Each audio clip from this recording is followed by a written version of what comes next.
आज अंगोला की national assembly को संबोधित करेंगे राष्ट्रपति द्रौपदी मुर्मू। 6 दिन के अफ्रीका के दौरे पर हैं राष्ट्रपति मुर्मू।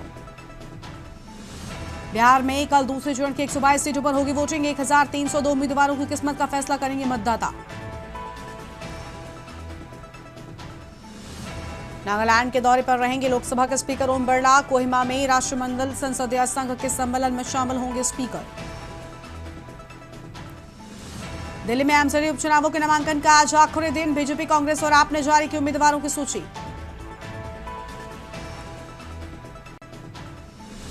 बॉम्बे से कोलकाता जा रही स्पाइस जेट की फ्लाइट के एक इंजन में खराबी। कोलकाता में इमरजेंसी लैंडिंग। 170 यात्री थे। एमपी के भोपाल, इंदौर समेत 20 जिलों में शीतलहर। हिमाचल में तापमान माइनस पहुंचा। झारखंड में अगले 2 दिन कोल्ड वेव अलर्ट। आप देख रहे हैं के न्यूज, खबरों का सारथी।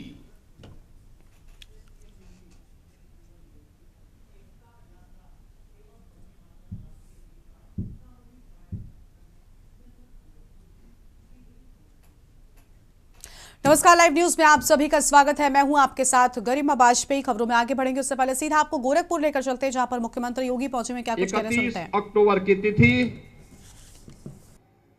राष्ट्रीय एकता दिवस के रूप में आयोजित होना प्रारंभ हुआ है। याद करिए, जब गुजरात के मुख्यमंत्री के रूप में आदरणीय प्रधानमंत्री जी कार्य कर रहे थे, तब उन्होंने नर्मदा नदी पर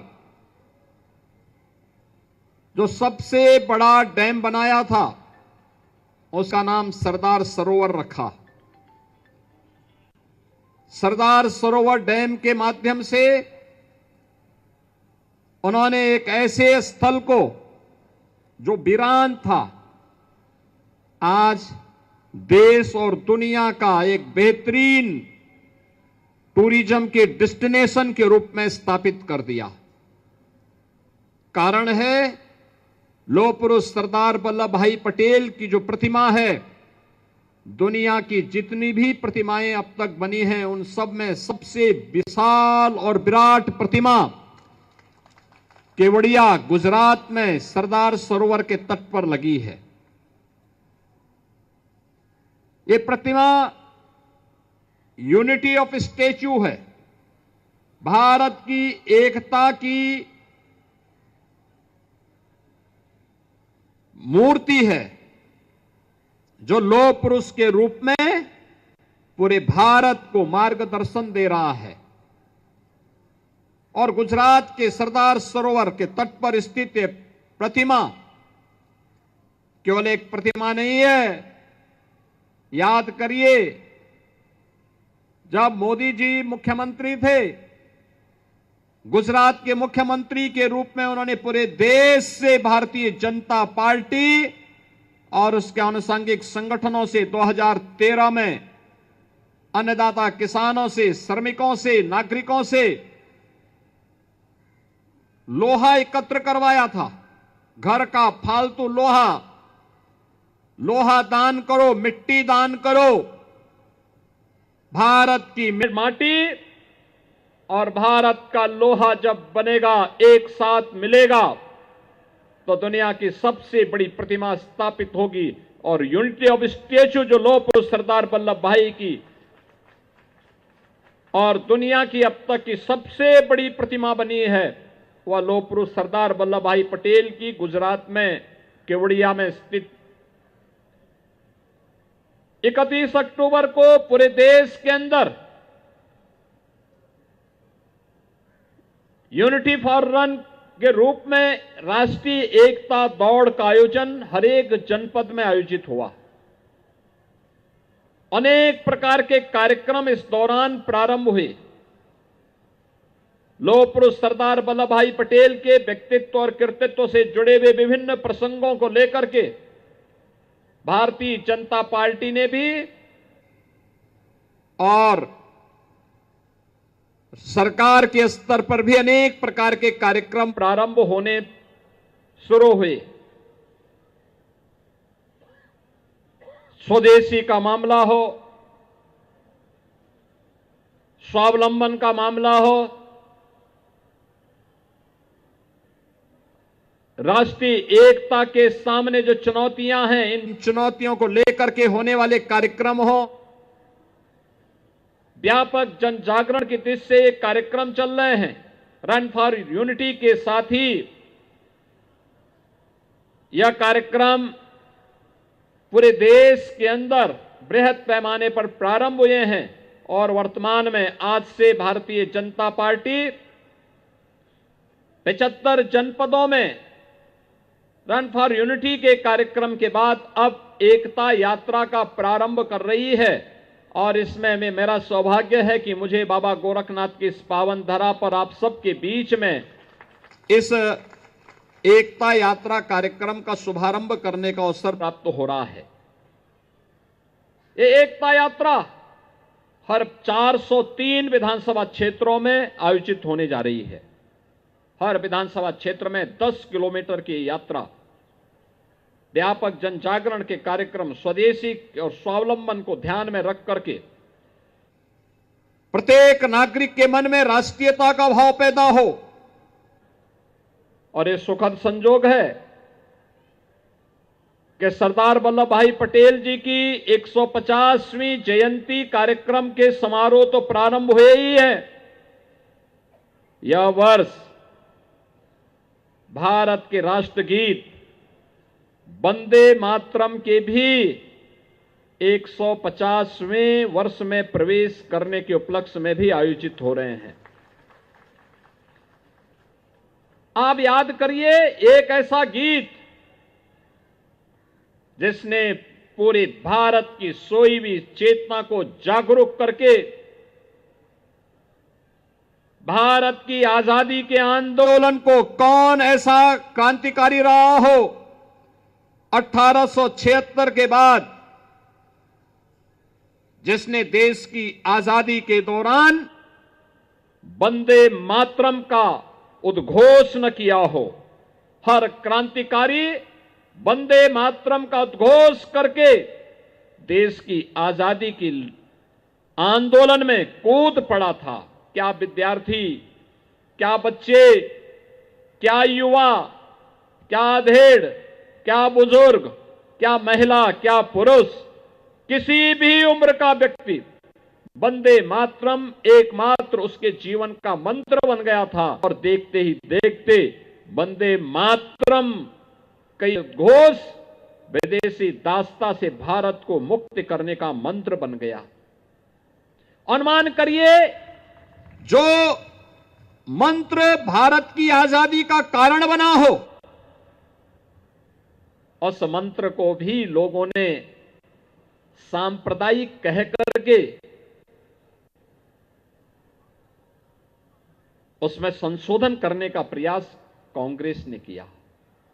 कहा ये 5 और 6 छंद का क्यों पढ़ना है, 2 छंद में ही हो जाए।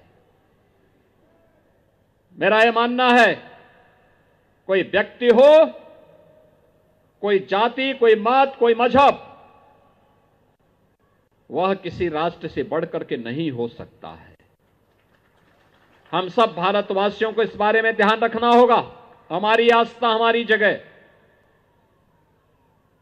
अगर हमारी आस्था हमारी राष्ट्रीय एकता और अखंडता में बाधा पैदा कर रही है, हमें उस आस्था को एक और करना होगा। सबसे पहले अपनी राष्ट्रीय अखंडता के लिए प्राणपण से जूझने के लिए तैयार होना होगा। भारत के एक नागरिक के रूप में हमारा दायित्व है। कुछ लोगों के लिए आज भी भारत की एकता और अखंडता से बढ़कर के उनका मत और मजहब बड़ा हो जाता है। उनकी व्यक्तिगत निष्ठा महत्वपूर्ण हो जाती है। और वास्तव में ऐसे लोग संदेह के दायरे में नहीं आते। वंदे मातरम का विरोध का कोई औचित्य नहीं। और यहां वंदे मातरम के खिलाफ जो विस्ममन हो रहा है, मोहम्मद अली जौहर ने 1923 में कांग्रेस के अधिवेशन में, जिस कांग्रेस के अधिवेशन में 1896-97 में स्वयं गुरुदेव रविंद्रनाथ टैगोर ने इस पूरे वंदे मातरम गान को वहां पर सुनाया था, कांग्रेस के अधिवेशन में गाया था, अपने स्वर में गाया था। और 1896 से लेकर के 2022 तक कांग्रेस के हर अधिवेशन में यह गान होता था। लेकिन वंदे मातरम को कांग्रेस ने 1923 में जब मोहम्मद अली जौहर कांग्रेस के अध्यक्ष बने, वंदे मातरम का गान शुरू होते ही वह अध्यक्ष के पद से उड़ करके चले गए। उन्होंने वंदे मातरम गाने से इनकार कर दिया था।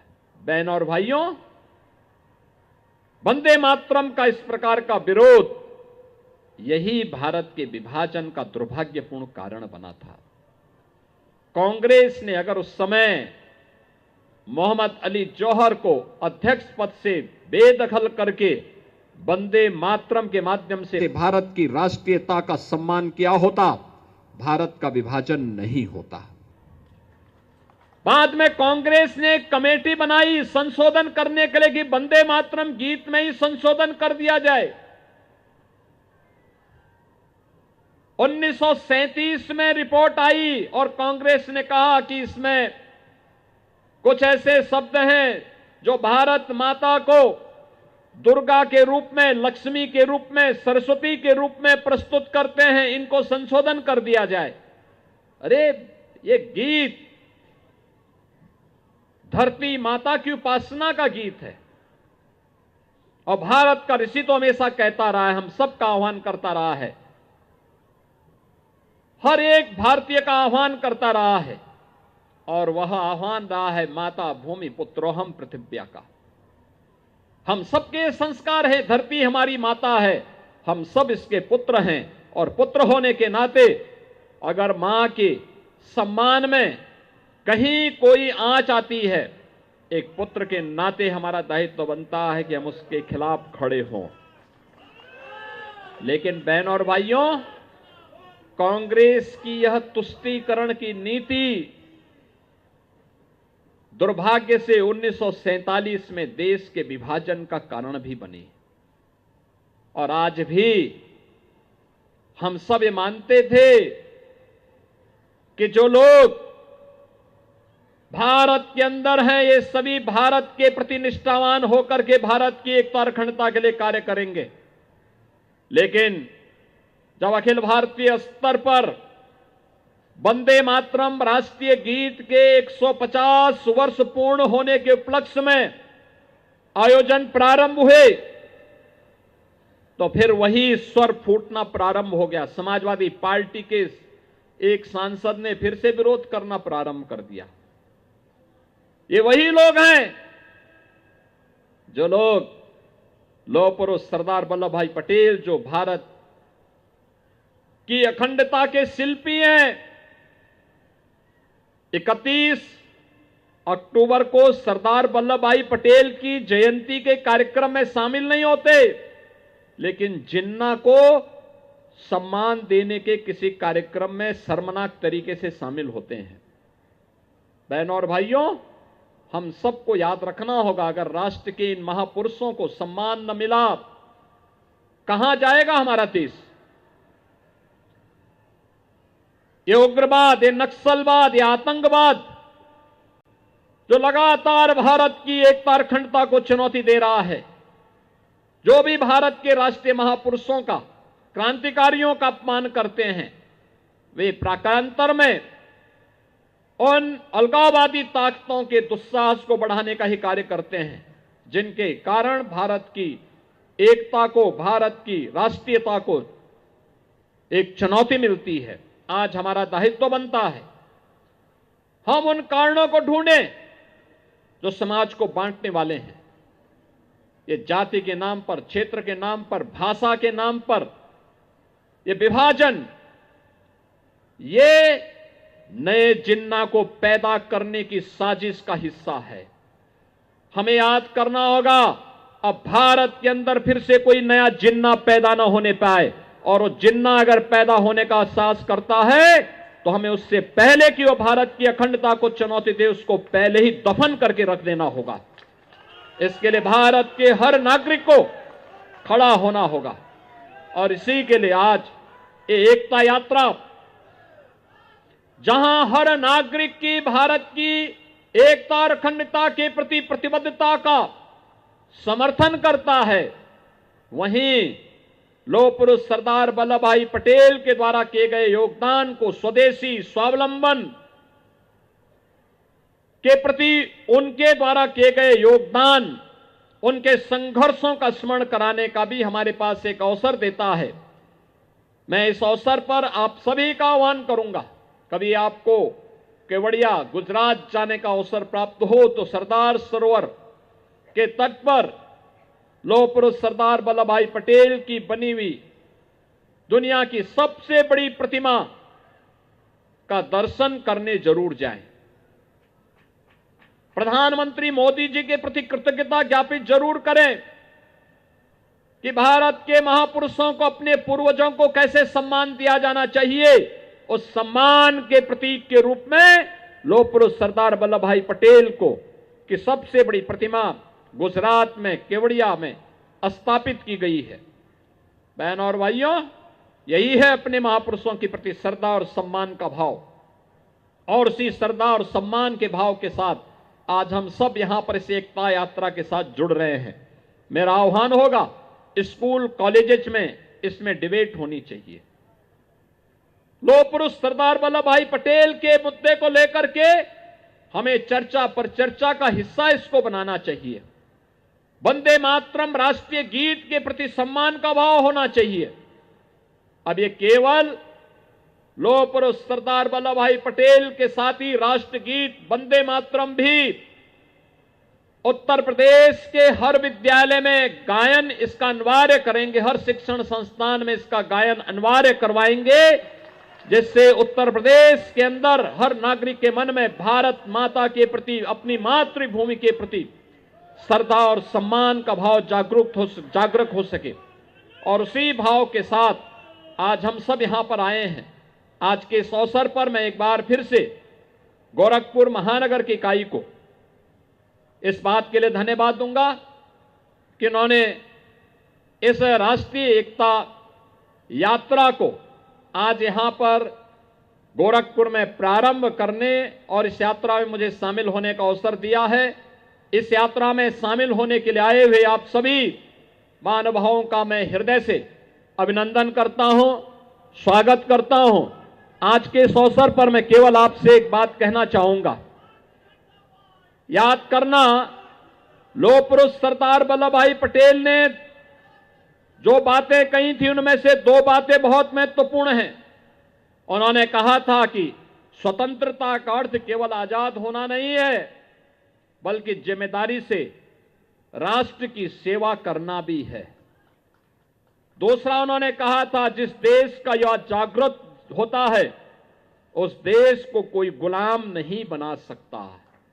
याद करना, हमारे युवा स्वयं राष्ट्रीयता के प्रति जागरूक हों और स्वाधीनता का मतलब आजाद होना नहीं, बल्कि स्वाधीनता का मतलब अपने कर्तव्यों के निर्वहन करने से भी होता है। यही लौह पुरुष सरदार वल्लभ भाई पटेल का मार्गदर्शन है। आज के इस अवसर पर मैं भारत माता के महान सपूत लौह पुरुष सरदार वल्लभ भाई पटेल की स्मृतियों को नमन करते हुए राष्ट्रगीत के रचयिता बंकिम चंद्र चट्टोपाध्याय को भी विनम्र श्रद्धांजलि अर्पित करते हुए उनकी स्मृतियों को भी नमन करता हूं। आप सबके प्रति अपनी शुभकामनाएं देता हूं और आप सबसे मैं इस बारे में आह्वान करूंगा कि एकता यात्रा में आप चलेंगे, अनुशासन झलकना चाहिए, नारा भारत माता का होना चाहिए, राष्ट्रीय महापुरुषों के प्रति सम्मान का भाव होना चाहिए। इस विश्वास के साथ ये मेरा सौभाग्य है कि 1857 की प्रथम स्वातंत्र समर की वीरांगना रानी लक्ष्मीबाई की मूर्ति पर पुष्पांजलि करने के साथ ये यात्रा प्रारंभ हो रही है।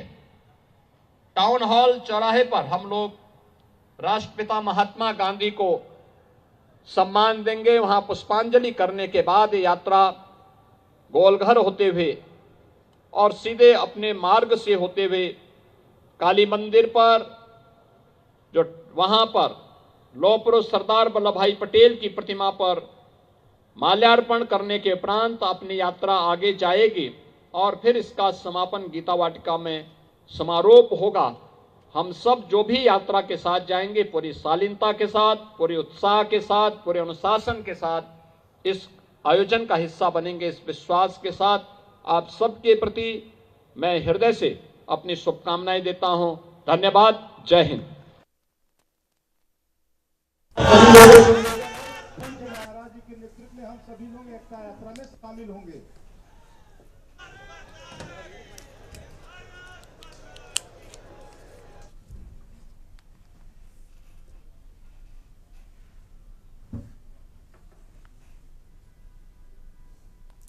गोरखपुर से आप सुन रहे थे मुख्यमंत्री योगी आदित्यनाथ को, जिनकी ओर से अहम बातें कही गई हैं। वापस से अपनी खबरों का रुख कर लेते हैं। फरीदाबाद से बड़ी जानकारी आपको हम बताएंगे, जहां पर पुलिस आयुक्त आज करेंगे प्रेस कॉन्फ्रेंस। अहम खबर आपको हम बता दें, पुलिस आयुक्त सत्येंद्र कुमार गुप्ता करेंगे प्रेस कॉन्फ्रेंस। सुबह 11 बजे प्रेस कॉन्फ्रेंस की बात सामने आई और आज प्रेस कॉन्फ्रेंस की गई। कार्यालय सेक्टर 21C में प्रेस कॉन्फ्रेंस का आयोजन किया गया था। धौस थाना क्षेत्र में जम्मू कश्मीर पुलिस ने कार्रवाई की और फरीदाबाद पुलिस की मदद से की गई कार्रवाई। बड़ी जानकारी आपको बता रहे हैं। प्रेस कॉन्फ्रेंस से अहम बातें सामने आई है और ये प्रेस कॉन्फ्रेंस हो चुकी। बड़ी जानकारी आपको बता रहे हैं, जहां पर प्रेस कॉन्फ्रेंस की बात सामने आई है। आगे बढ़ेंगे खबरों की ओर। रायपुर से खबर है, सीएम विष्णुदेव साय का गुजरात का दौरा है। 2 दिवसीय दौरे पर जाएंगे गुजरात और रायपुर एयरपोर्ट से अहमदाबाद के लिए रवाना हुए।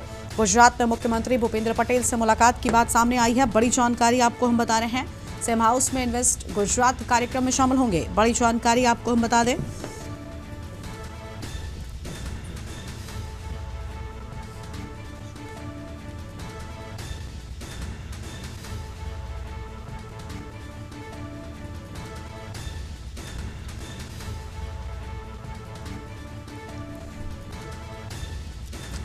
बड़ी जानकारी आपको हम बता रहे हैं।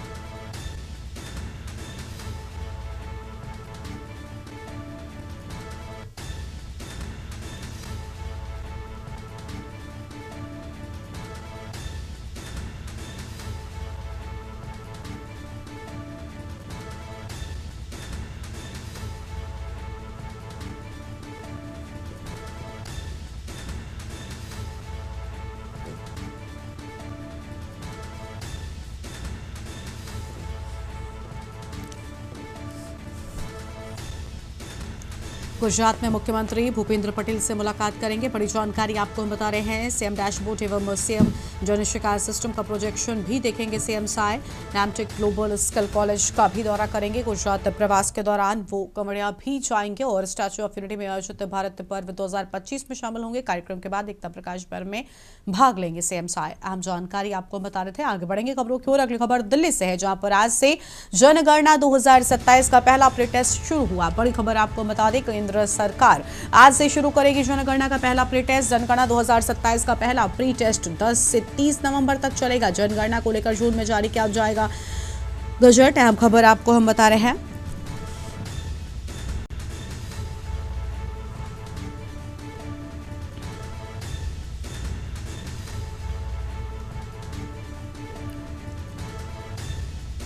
बड़ी जानकारी आपको हम बता रहे हैं।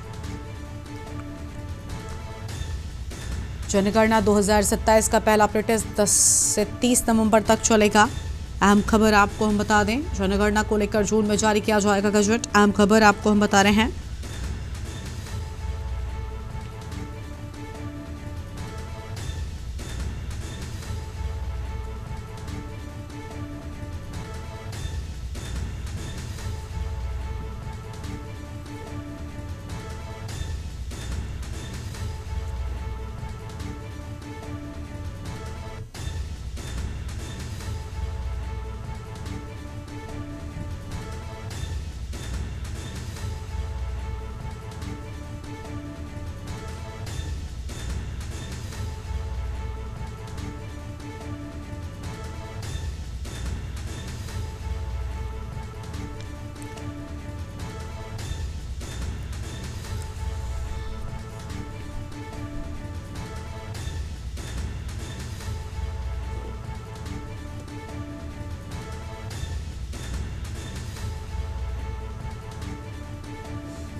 जनगणना 2027 का पहला प्री टेस्ट 10 से 30 नवंबर तक चलेगा। अहम जानकारी आपको हम बता रहे हैं।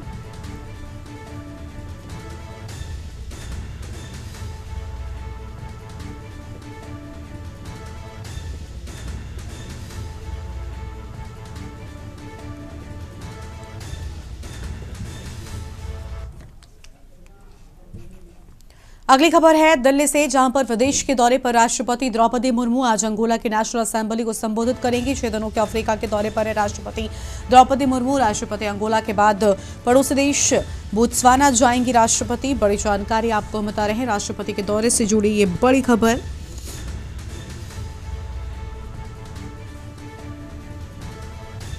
राष्ट्रपति अंगोला के बाद पड़ोसी देश बोत्सवाना जाएंगी, ये बड़ी जानकारी आपको हम बता रहे हैं।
दिल्ली से अगली बड़ी खबर आपको हम बताते हैं, जहां पर एमसीडी उपचुनावों के नामांकन का आज आखिरी दिन। एमसीडी उपचुनावों को लेकर सियासत तेज हुई। बीजेपी, कांग्रेस और आप ने जारी की उम्मीदवारों की सूची। 12 वार्डों में पार्षदों के लिए उपचुनाव के लिए नामांकन जारी होने की बात सामने आई है। बड़ी जानकारी आपको बता रहे हैं, एमसीडी चुनावों को लेकर सियासत तेज हुई।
और एक बार फिर से आपको गोरखपुर लेकर चलते हैं, जहां पर एकता यात्रा में सम्मिलित होने के लिए पहुंचे हुए हैं मुख्यमंत्री योगी आदित्यनाथ। तस्वीर आपको दिखाएंगे। एकता यात्रा में पहुंचे मुख्यमंत्री योगी आदित्यनाथ।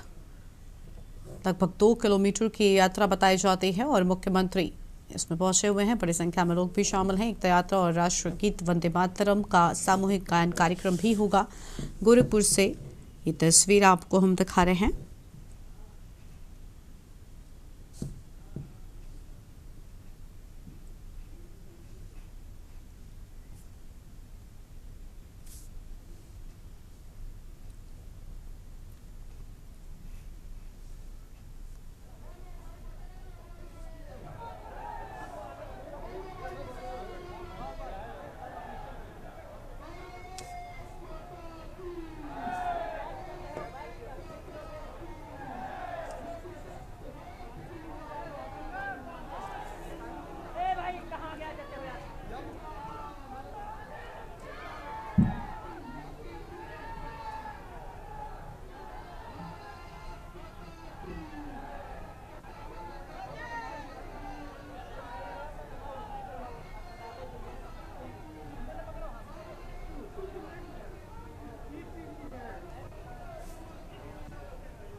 गोरखपुर से ये तस्वीर आपको हम दिखा रहे हैं। सीएम योगी आदित्यनाथ पहुंचे हुए हैं। बड़ी संख्या में लोग भी शामिल हैं। एक यात्रा की ये तस्वीरें सामने आ रही हैं।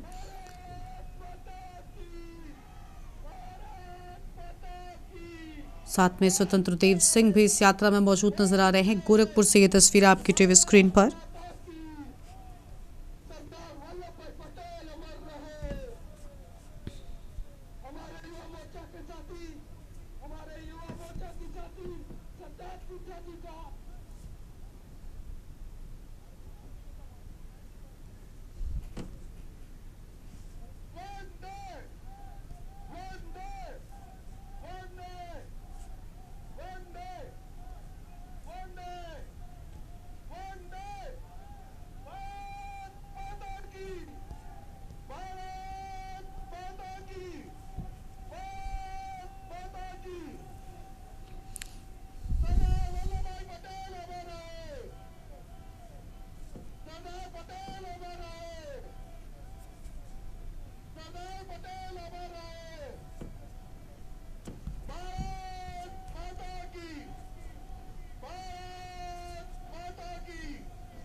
गोरखपुर से तस्वीरें। सीएम योगी आदित्यनाथ एकता यात्रा में पहुंचे हुए हैं। एकता यात्रा में सीएम योगी, साथ में मंत्री स्वतंत्र देव सिंह भी आपको इन तस्वीरों में नजर आ रहे हैं।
गोरखपुर में एकता यात्रा की तस्वीरें गोरखपुर से आपको हम दिखा रहे हैं। सीएम योगी पहुंचे हुए हैं। बड़ी संख्या में लोग भी इस यात्रा में शामिल होने के लिए पहुंचे नजर आ रहे हैं।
गोरखपुर से एकता यात्रा की तस्वीर आपको हम दिखा रहे हैं, जहां पर सीएम योगी आदित्यनाथ इसमें शामिल होने के लिए पहुंचे।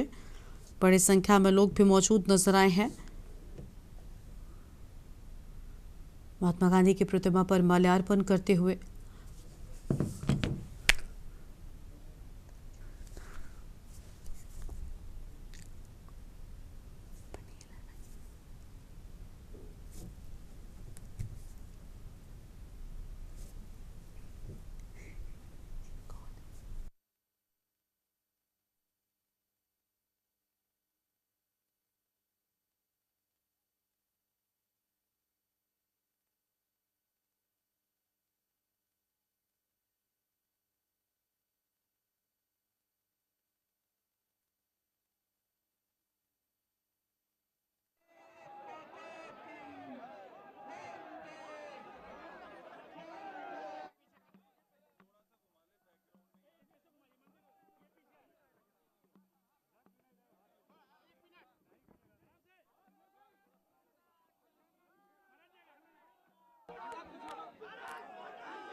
मित्रों,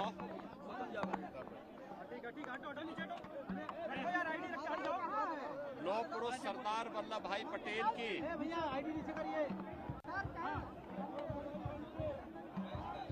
जयंती के 150 वर्ष पूर्ण होने के उपलक्ष्य में आयोजित होने वाले विभिन्न कार्यक्रमों की श्रृंखला में आज से एकता यात्रा कार्यक्रम प्रारंभ हो चुके हैं।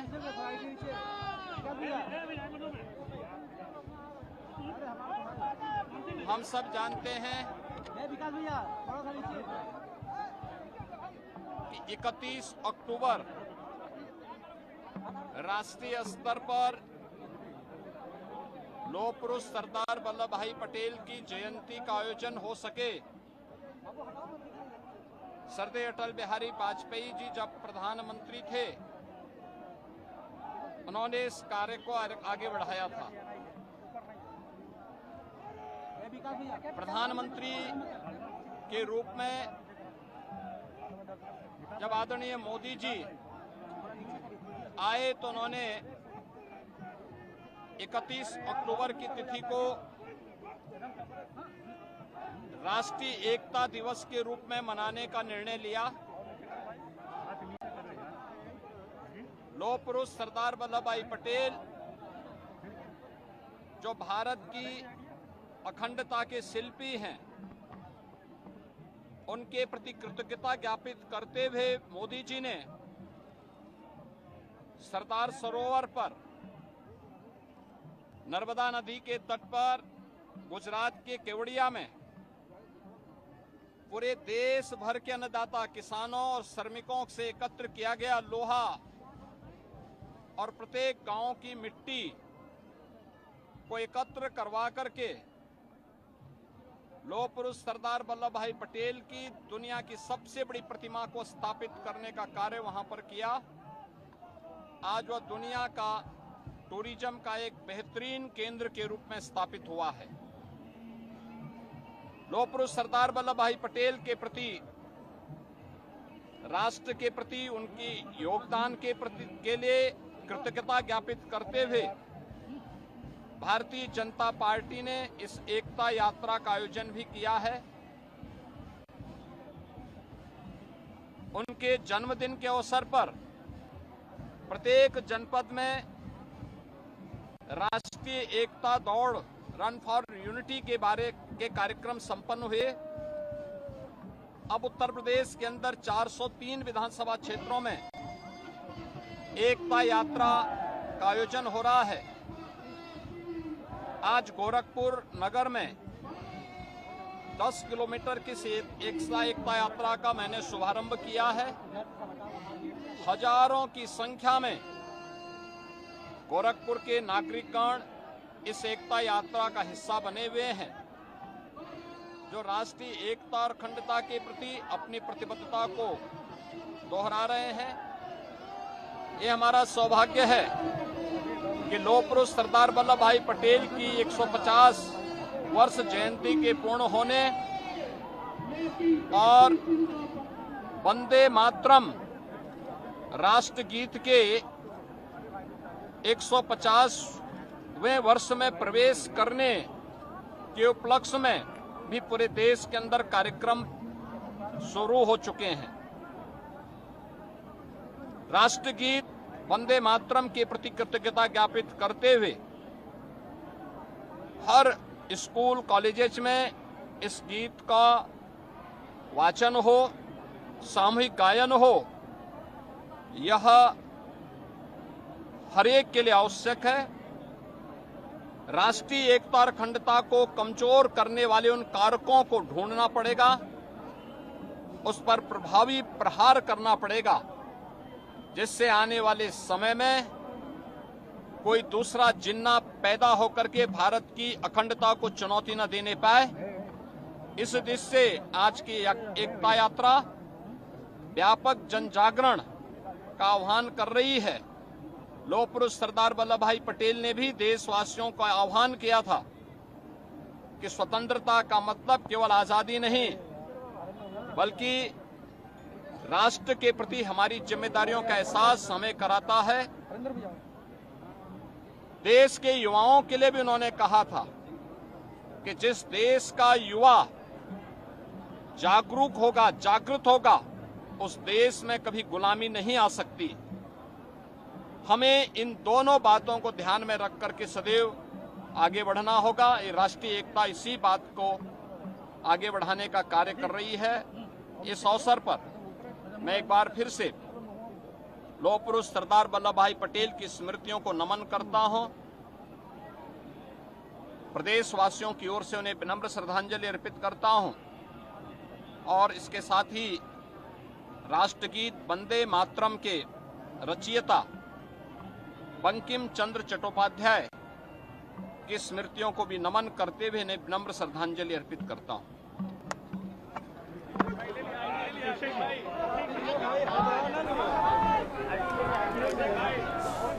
स्वतंत्र सिंह अगर मिली है तो उनका कल हो जाए। गोरखपुर से आप तस्वीरें देख रहे थे जहां पर मुख्यमंत्री योगी आदित्यनाथ पहुंचे हुए हैं। सरदार वल्लभ भाई पटेल की प्रतिमा पर उन्होंने माल्यार्पण भी किया और इसके साथ साथ एकता यात्रा में भी आज शामिल हुए। तस्वीर आपको हम गोरखपुर से दिखा रहे थे जहां पर मुख्यमंत्री योगी आदित्यनाथ एकता यात्रा में हिस्सा लेने के लिए पहुंचे और लगभग 2 किलोमीटर तक का सफर भी उन्होंने इस यात्रा में तय किया है। उनके साथ में स्वतंत्र देव सिंह भी मौजूद नजर आए हैं। ये तस्वीरें गोरखपुर से सामने आई थी। अब आगे बढ़ेंगे खबरों की ओर और अगली बड़ी जानकारी का रुख कर लेते हैं दिल्ली से, जहां पर दिल्ली की मुख्यमंत्री रेखा गुप्ता आज रोड शो करेंगी और मुख्यमंत्री शालीमार बाग में करेंगी रोड शो। सुबह 10 बजे शालीमार बाग में रोड शो करेंगे सीएम। एमसीडी उपचुनाव के प्रत्याशी के लिए करेंगे रोड शो और कस्तूरबा पॉलिटेक्निक इंस्टीट्यूट पीतमपुरा तक करेंगे रोड शो। बीजेपी प्रत्याशी के नॉमिनेशन फाइल कराने जाएंगे शालीमार बाग। अहम जानकारी आपको हम बता रहे हैं।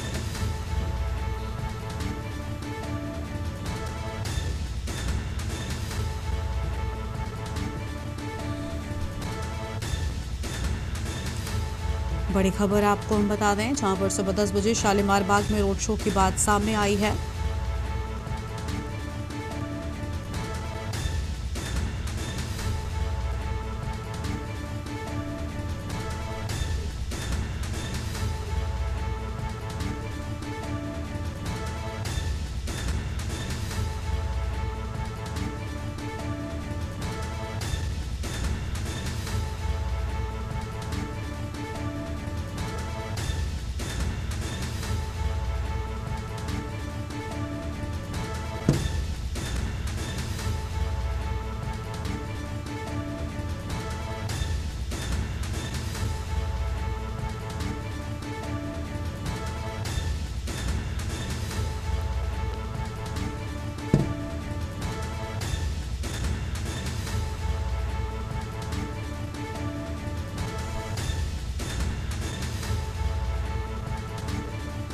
कस्तूरबा पॉलिटेक्निक इंस्टीट्यूट पीतमपुरा तक पहुंचने की बात सामने आ रही है। बड़ी जानकारी आपको हम बता रहे हैं। आगे बढ़ते हैं खबरों की ओर। गोरखपुर से खबर है, सीएम योगी आदित्यनाथ ने लगाया जनता दर्शन कार्यक्रम। दूर दूर से फरियादी अपनी फरियाद लेकर पहुंचे। सीएम ने एक एक करके सबकी समस्याओं को सुना है और अधिकारियों को त्वरित निस्तारण के निर्देश भी सीएम की ओर से दिए गए हैं। पुलिस प्रशासन के आला अधिकारी मौजूद रहे। गोरखनाथ मंदिर में लगा जनता दर्शन कार्यक्रम। बड़ी जानकारी आपको हम बता रहे हैं।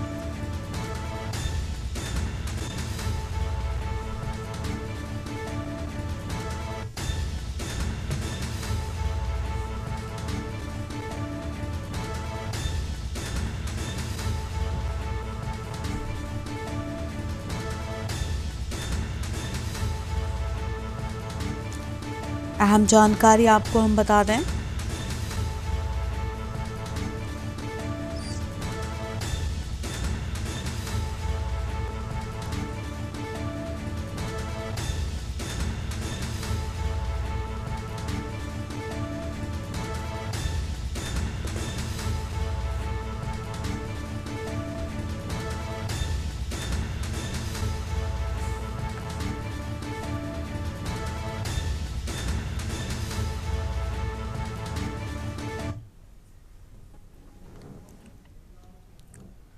और अगली बड़ी जानकारी का रुख कर लेते हैं। लखनऊ से बड़ी जानकारी आपको हम बताते हैं जहां पर राष्ट्रीय जनजातीय भागीदारी दिवस को लेकर प्रेस वार्ता। पर्यटन मंत्री जयवीर सिंह व मंत्री असीम अरुण करेंगे प्रेस वार्ता। कल दोपहर 1:30 बजे लोक भवन में करेंगे प्रेस वार्ता। 13 से 18 नवंबर तक इंदिरा गांधी प्रतिष्ठान में कार्यक्रम होगा। ये अहम जानकारी आपको हम बता रहे हैं।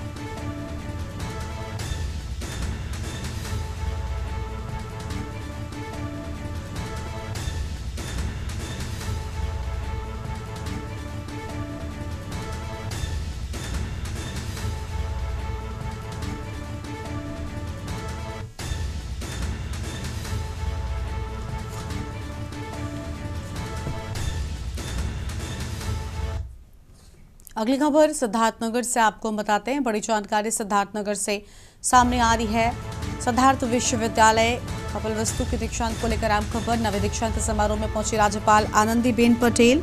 बड़ी जानकारी आपको हम बता रहे हैं।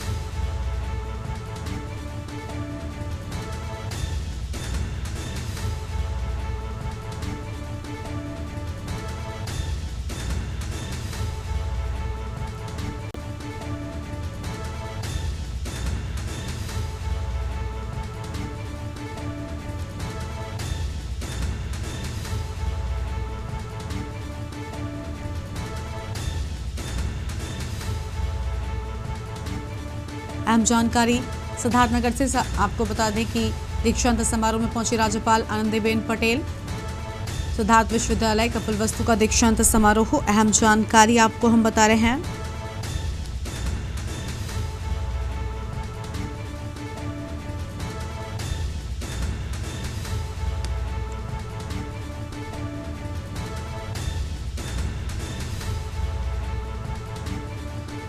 बड़ी खबर आपको हम बता रहे हैं।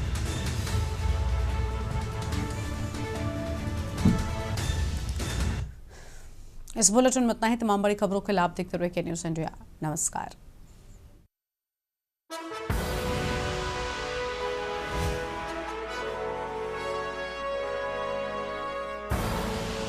आप देख रहे हैं के न्यूज़, खबरों का सारथी।